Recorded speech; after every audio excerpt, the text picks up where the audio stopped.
Interim গভর্নমেন্টকে আমরা সুস্পষ্ট হুঁশিয়ারি করতে চাই। ডক্টর মোহাম্মদ ইউনূস এবং তার উপদেষ্টাদেরকে বলি, যেহেতু আমাদের কথাগুলো এই ইউটিউবারদের মাধ্যমে, মিডিয়ার মাধ্যমে সকলের কানে পৌঁছায়, আমরা তোমাদেরকে হুঁশিয়ারি উচ্চারণ করি, আমাদের বোন শরীফ ওসমান হাদির এই পর্দানিসীন বোনের গায়ে যদি একটা টুকা লাগে, ইউনূসের ভবনের ইটগুলো খুলে নিয়ে আসবো আমরা। সাবধান করে দেই, আমাদের পর্দানিসীন বোন কিংবা ফিরনাস শহীদ শরীফ ওসমান হাদির ছেলে যদি আহত হয়, তোমাদের একটার অস্তিত্ব বাংলাদেশে থাকবে না। আমাদের যেই বোন শহীদ শরীফ ওসমান হাদির স্ত্রী, আহলিয়া ওয়াইফ, যেই মহিলাটা, আমি নিজে ছিলাম ওই দিন যেদিন শরীফ ওসমান হাদি ভাইকে শুট করা হয়, শুক্রবার সন্ধ্যার পরেই আমি হসপিটালে ছিলাম, বাইরের পাশে একেবারে ভিতরেও ঢুকছিলাম।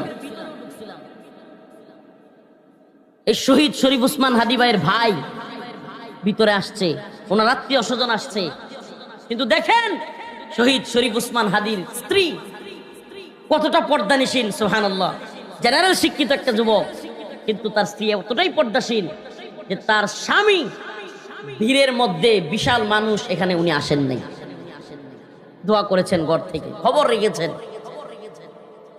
আজকে সেই মহিলাটা, আজকে আমাদের সেই বোন, আজকের কথা শহীদ শরীফ ওসমান হাদি ভাইয়ের বিচারের বিলম্ব এত বেশি হচ্ছে। 5 বার তদন্ত পিছানো হয়েছে, 5 বার। ওই যে আপনারা সাগর রুনির নাম শুনছিলেন না, সাংবাদিক দম্পতি, সাগর রুনির বিচারের নামে 100 বার পিছানো হয়েছিল। আজকে আমাদের ভাই শহীদ শরীফ ওসমান হাদির বিচার 5 বার তদন্ত পিছানো হচ্ছে। আজকে না পেরে বাধ্য হয়ে সেই পর্দানিসীন মহিলা, আমাদের সেই বোন শহীদ শরীফ ওসমান হাদি ভাইয়ের স্ত্রী আজকে সামনে রাস্তায় আসতে বাধ্য হয়েছে। চিন্তা করেন একবার, এটা আমাদের জন্য লজ্জার, এটাই জাতির জন্য লজ্জার।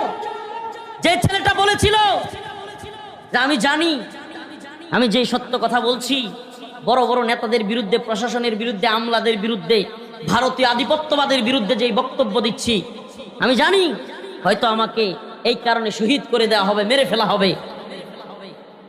আমি তো জানি যে আমি ছোট্ট একটা জীবন লিড করব, হয়তো অল্প বয়সে এই দুনিয়া ত্যাগ করব, কিন্তু আমার ইচ্ছা, আমার আকাঙ্ক্ষা যে আমাকে যদি মেরেও ফেলা হয়, অন্তত পক্ষে আমার বিচারটা যেন করা হয়। প্রিয় ভাইরা আমার, বন্ধুগণ আমার, হে যুব সমাজ, আজকে যেহেতু যুবকদের উদ্যোগে প্রোগ্রাম, আমরা তোমাদের কাছে জানতে চাই, ইন্টারিম গভর্নমেন্ট